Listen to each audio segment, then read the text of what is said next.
You are watching KEVU 25 News Now at 10. Good evening and thank you for joining us. I'm Carolina Astrain. 2 children are dead after a vehicle crashed into a building where a birthday party was held Saturday afternoon. The vehicle struck the north side of the building and came to a rest 25 feet inside.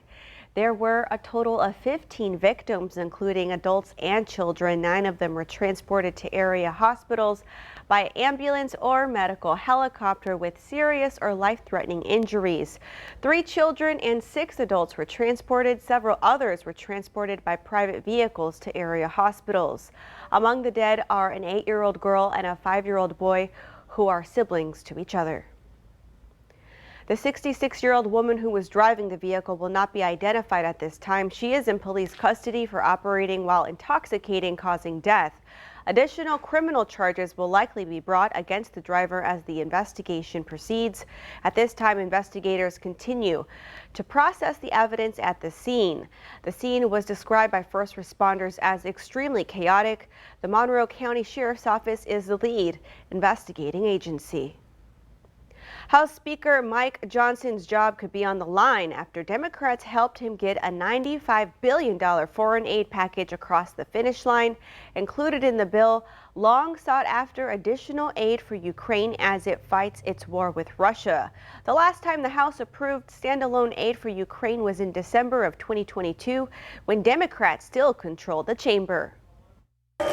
The long-stalled foreign aid legislation finally made its way to a vote on Saturday. The House passing a massive $95 billion foreign aid package. The package included 4 bills, one with nearly $61 billion in aid for Ukraine, another with more than $26 billion for Israel, and a third with $8 billion going to the Indo-Pacific region, including Taiwan. Also included legislation to force the sale of TikTok by its Chinese parent company if it doesn't divest. Ukraine's President Zelensky thanking the House, calling it a life-saving decision. But House Speaker Mike Johnson's push to get these aid bills across the finish line could cost him his job. You do the right thing and you let the chips fall where they may. The Speaker relying on votes from Democrats to clear a key procedural hurdle to get the bills to Saturday's vote. GOP hardliners not happy. Mike Johnson is a lame duck. Are you ever going to He's done. He's done. Congressman Paul Gosar, now the 3rd Republican to sign on to Marjorie Taylor Greene's motion to oust the Speaker, saying the Speaker should be focusing on border security, despite Republicans rejecting a bipartisan border bill from the Senate weeks ago after bowing to pressure from Donald Trump. What we're worried about is the signal we're sending to Americans, and to send $100 billion overseas without reinforcing our own borders. Some moderate Republicans have expressed frustration with Greene and her allies. I think it is idiotic. You don't like a bill? Vote no. If Greene goes through with her threat to call for a vote to oust Johnson, he could need Democrats to save his job. I commended by name traditional conservatives led by Speaker Mike Johnson for doing the right thing. Now that the bills have passed in the House, the Senate will begin consideration of this foreign aid package on Tuesday. Allison Cossack, ABC News, New York. Here is your viewer poll this evening. Scan the QR code right there on your screen to take part. We want to know, do you think the Senate will approve the foreign aid bill? Okay, let's take a look. 93% of you say yes, and 7% of you say no. Thank you for taking part in our viewer poll. Footage showed a floating crane moving a large piece of supporting steel from the collapsed Francis Scott Key Bridge in Baltimore. The debris and wreckage removal will help open an access channel, allowing one-way ship traffic to the Port of Baltimore. The Francis Scott Key Bridge collapsed into the Patapsco River in the early morning of March 26th, killing 6 men who were working on the span at the time, after the massive container ship lost power and crashed into a support pylon. The bodies of 2 victims are still missing. Replacing the bridge will likely take years, but authorities have opened 2 temporary channels to allow some shallow draft vessels to move around the stricken container vessel. The U.S. Army Corps of Engineers say 2 weeks ago that it expected to open a new channel to the Port of Baltimore by the end of this month. Former President Donald Trump won't be speaking to supporters at a rally in Wilmington, North Carolina today due to weather conditions. The Trump campaign hosted a rally near the Wilmington International Airport. However, rain as well as thunder and lightning have prompted the former president to change his plans. Trump called into the rally via phone and told supporters that he will be rescheduling and taking a rain check due to the weather. The event kicked off outdoors around 3 p.m. and the lightning strikes occurred just moments before the cancellation. The former president says supporters will still get an opportunity to hear from him and added that it will be bigger and better. The former president's last visit to Wilmington came at the same location in September 2022. The governor deployed state emergency response resources today ahead of severe weather expected to impact parts of the state. The areas under threat include portions of north, central, east, and south Texas. The risk related to the incoming severe weather include large hail, damaging wind, and heavy rainfall that could lead to flash flooding. In a statement, the governor urges Texans to, quote, monitor weather forecasts, make an emergency plan, and heed the guidance of state and local officials to protect yourselves and your loved ones. I thank our brave emergency response personnel who are working tirelessly to keep Texas communities safe, end quote. And speaking of weather, let's go ahead and check in with First Warn Storm Team Meteorologist Trey Mining. Trey, is our area under this severe weather threat? Well, we have a marginal risk of severe weather in the overnight tonight. I'll show you that here in a little bit. Current temperature 66 degrees, sunny with cloudy skies on the outside. It was nice and sunny at partly cloudy skies earlier today. Clouds are back in the forecast, going to stay that way. And notice the radar as we've been moving on through the clouds and the radar composite here. Rain began to form there and from Gonzales to the north. Some heavier thunderstorms approaching the Corpus Christi area coming in from the south and southwest. One now about to move into San Antonio. Could we get some of this rain there overnight? Looks like we may. We'll take a look at that coming up a little bit later on in the full forecast. Back to you, Carolina. Thank you, Trey. Early voting for the May 4th election starts Monday. It all takes place at the Dr. Patty Dotson Public Health Center. That's at 2805 North Navarro, Classroom A.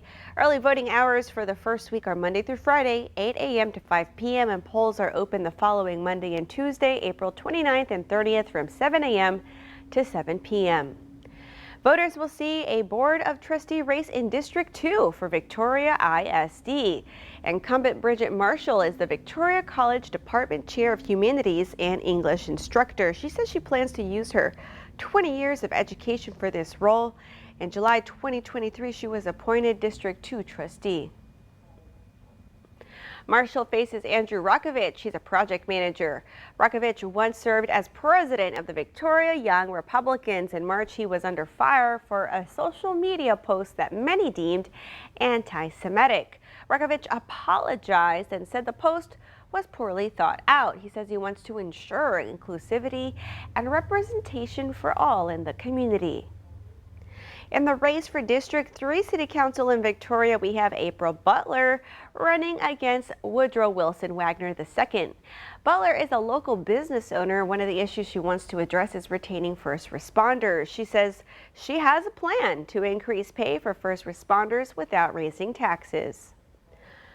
Woodrow Wilson Wagner II wants to represent District 3 as well. He says he has a track record of advocacy and desire to give back to his hometown. Wagner says his primary focus, if elected, is to give first responders better pay to prevent them from leaving Victoria. He says his experience in government will help him find solutions for the city. Feeling that sticker shock with your home's latest property tax appraisal value? The Victoria Central Appraisal District is hosting a property tax community outreach session on Tuesday. It starts at 6 p.m. at the Dr. Patty Dotson Public Health Center. That's at 2805 North Navarro. They'll discuss topics like how the district appraises value, how to file for an exemption, the different types of exemptions, how to qualify for ag and wildlife exemptions, and how to fill out your business personal rendition form and understanding the protest process. Okay, get your cell phone and scan this QR code. It's our quick response code to download the Crossroads Today app. You can watch us anytime, anywhere, and get breaking news alerts, vote on our viewer polls, and learn about our ongoing contest right there on the app. You can also submit those news tips and photos.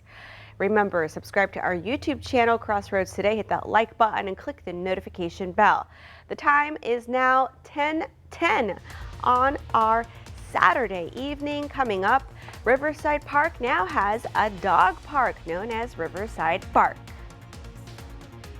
Take a look at this severe weather outlook for the rest of the day today and the overnight. Marshal risk of severe weather for most of the Crossroads region.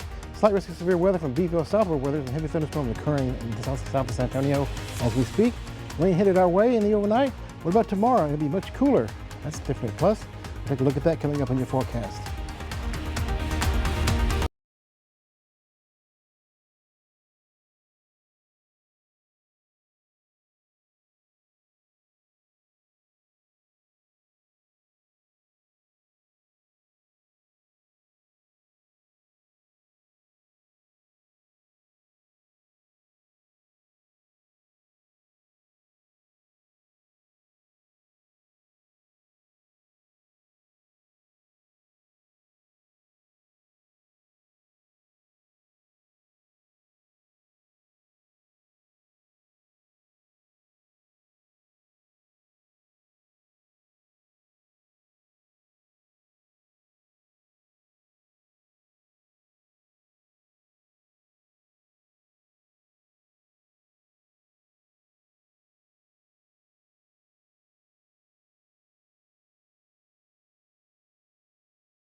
Secretary of State Antony Blinken is heading to China next week. This will be his second visit to Beijing as America's top diplomat. He went to China last year to stabilize relations after tensions rose when the U.S. military shot down a Chinese spy balloon detected over U.S. military sites.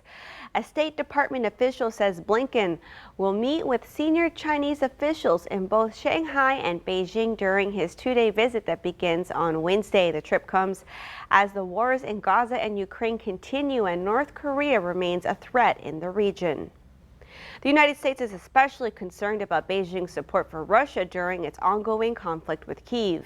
The future of Taiwan is also expected to be a topic of conversation. Civil rights icon Diane Nash was honored with a dedication ceremony in Nashville, Tennessee Saturday. The Diane Nash Committee and the Nashville community commemorated her contributions to the civil rights movement. When Nash attended Fisk University, she led nonviolent protests and lunch counter sit-ins. Her celebration kicked off with a press conference at the historic First Baptist Capitol Hill Church, followed by a parade to the plaza where the dedication took place and a ribbon-cutting ceremony. The event, which was free and open to the public, featured high school bands, local organizations, and other civic leaders. Nash remains a champion of civil rights and is currently active in promoting fair housing in her hometown of Chicago, where she works in real estate. And today marks the 25th anniversary of the first and one of the worst school shootings in American history. On April 20th, 1999, 2 students opened fire inside Columbine High School in Littleton, Colorado.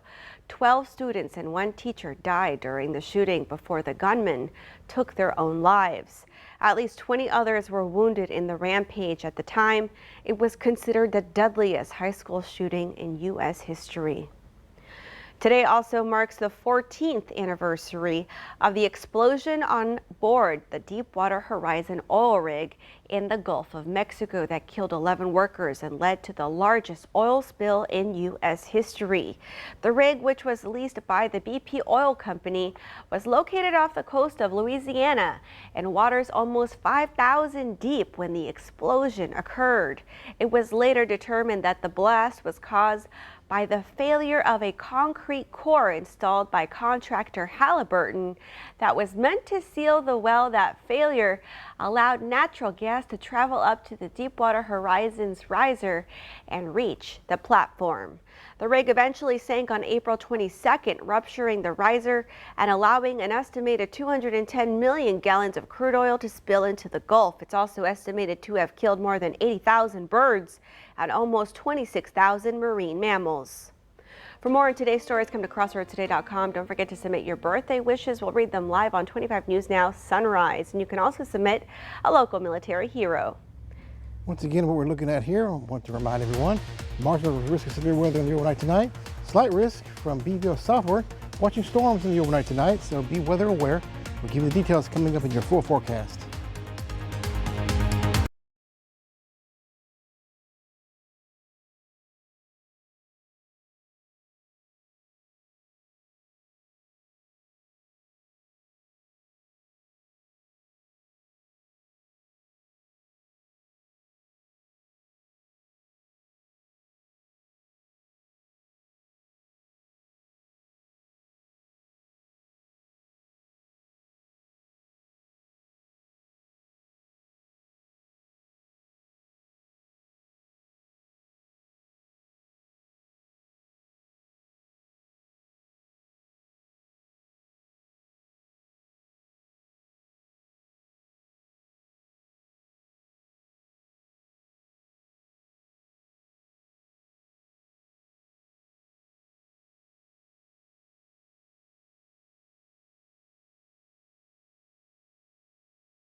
Good evening, everyone. It's beginning to be an active evening across South Texas.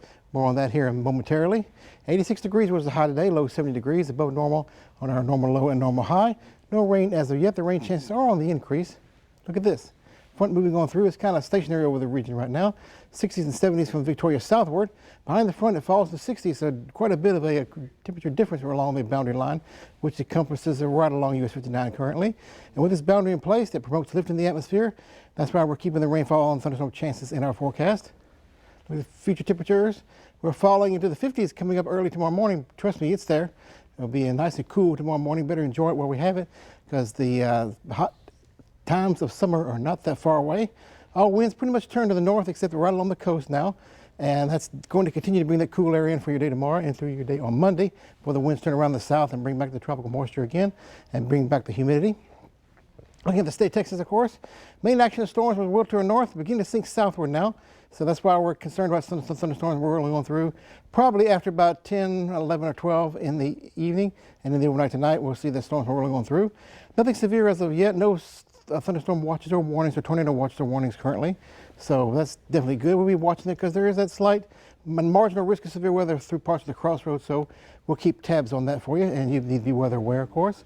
Future wind speed 10 to 15 miles per hour in the overnight tonight. Through your day tomorrow, all from the north, bringing that dry area in after the rainfall makes its way on through. Now here's the future tracker here. It's picking up on the storms moving in from the north, and they'll continue to kind of break up and head toward the coastal zones where there's a little bit more stable atmosphere there, with some lingering rain showers in the early morning hours for your Sunday. The clouds still hanging in, maybe it's a sprinkle or two, but definitely cooler. You'll be noticing that for your day tomorrow as you step out early in the morning time especially.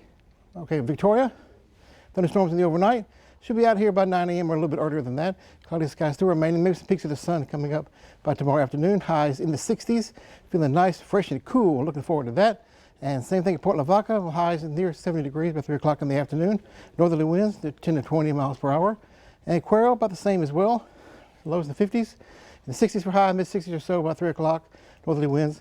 Maybe an isolated rain shower storm in the afternoon hours still remaining. Best chance to be in the overnight, you saw on the future tracker, and that front moves on through. The 20% chances for during the day on Sunday. Then we keep it dry and definitely on the warm side after we get through your Monday. Highs tomorrow only in the 60s. Enjoy that where we have it. 70s for your Monday, and then we'll see, of course, Temperatures rising back to the 80s, coming up by the afternoon hours on your Tuesday and lasting throughout the entire forecast period. So looking pretty nice overall. Keep weather aware. Anything you need to know, we'll keep you updated right here in the overnight tonight. Well, Trey, it looks like a beautiful set of days for us. I think I'm going to have to get that bicycle, air those tires, and get out there. There you go. That's good advice, especially tomorrow. 68 degrees for the high. Ooh, looking forward to that. Ooh, I can't ask for anything more perfect, Trey. Exactly, but watch weather in the overnight tonight. Yes, better to be weather aware, and hurricane season's right around the corner, so start June 1st. preparing all those food reserves, fill those water jugs, all of that. Exactly, very much that you need to do that. Just be ready. All right, well, get ready in a few minutes. We'll have your sports.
Orlando Arcia at the plate with the bases loaded in the bottom half of the first. Nathan Eovaldi gets Orlando Arcia to ground into a force out.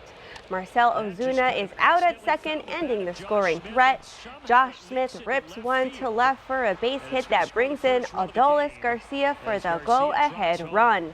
Michael Harris II hits a ground ball down the middle, and the tying run comes in on the RBI single. Matt Olson hits a sac fly to the center, bringing in Ronald Acuna Jr. to take the lead. Braves take a 3-2 lead. Travis d'Arnaud launches a fly ball deep to left center and gone, a 2-run homer to pad the lead. And the final score, Braves win 5-2. Mile Mikolas on the mound for the Cardinals as they take on Sal Frelick and the Brewers. The Brewers go in front early after a 2-run homer from Rhys Hoskins. The Cardinals get on the board with a 2-out double from Nolan Arenado to score. Wilson Contreras from first after a sacrifice fly and an RBI ground out put the Cardinals in front. Contreras pushes the lead up to 2 runs with an RBI single. Bryce Terang ties the game once again with the second 2-run homer of the game for the Brewers. And suddenly the Brewers are right back in front thanks to a solo shot from Jackson Chourio, his 4th of the season. Contreras tacks on another run with an RBI single. The Brewers close to putting this one away for good as Willie Adams hits an RBI down the left field line. However, it's the Cardinals who put the final nail in their own coffin after Mason Wynn throw is offline, and instead of an inning-ending out, Jackson Chourio comes around to score and push the lead up to 6. The final score, 12-5 Brewers. And stay with us. Coming up, a Victoria West graduate from the class of 2021, now a junior at the University of Mary Hardin Baylor, dominating the beach volleyball scene.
Experience our digital streaming service, Crossroads Today Plus. You can find it on your connected TV. Just search for Crossroads Today Plus.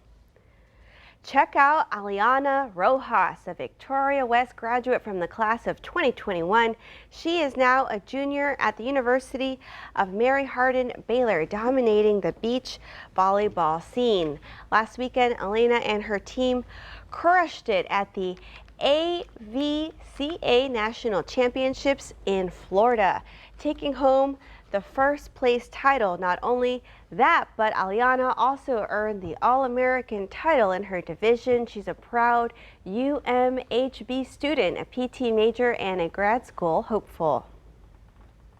Two Texas Republicans led opposing camps in the U.S.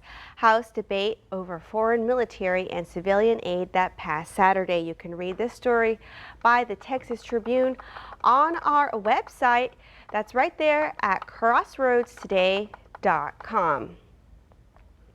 And it all started years ago with the vision of a young Victoria girl, and now that dream is a reality. Riverside Park now has a dog park known as Riverside Bark. It comes complete with a large area for our four-legged friends to run and play, plus dog-friendly playground equipment that will make any dog happy. Victoria Mayor Dwayne Crocker says that Riverside Bark is special for many reasons. It's incredibly gratifying to see how important this project has become to our residents. It's been one of the #1 projects in terms of feedback from citizens that I've heard. The folks are just so excited and so happy to have a dog park here in Riverside Park. During the ceremony today, a plaque was unveiled to recognize Girl Scout Izzy Drain, a young girl that raised awareness about the need for a dog park and helped to raise money for its construction.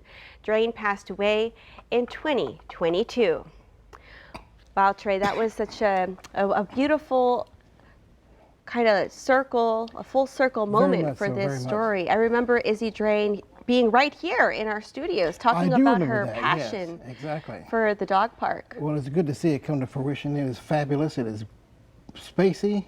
A lot of good things for dogs to enjoy out there. A lot of room for them to run around and play. It's very impressive. Go check it out. Very impressive indeed, and I love the plaque they made for her in her honor. It's very touching, Trey. Very much so, definitely very much so. Is it going to be a good weather weekend for us? Well, tonight, no. Tomorrow, yes. Okay. What I mean by that is storms coming in from the north. See there, this is the live radar, by the way, just about along I-10, just north of the I-10, sinking their way to the south along the and just behind the frontal boundary. So watching those storms coming on through. Large risk of severe weather, no severe weather warnings or watches out there currently. We'll be watching it for you, of course.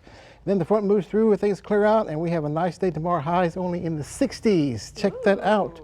All right, looking forward to that. And highs in 70s for Monday. We're back to humidity coming in Tuesday through the rest of the week, though, of course. It looks like we won't be seeing those mosquitoes for a while then. I'm afraid so, yes. Our unwanted party guest. All right, well, thank you so much, Trey, and thank y'all for joining us. Remember, subscribe to our YouTube channel, Crossroads Today, and have a good and safe night.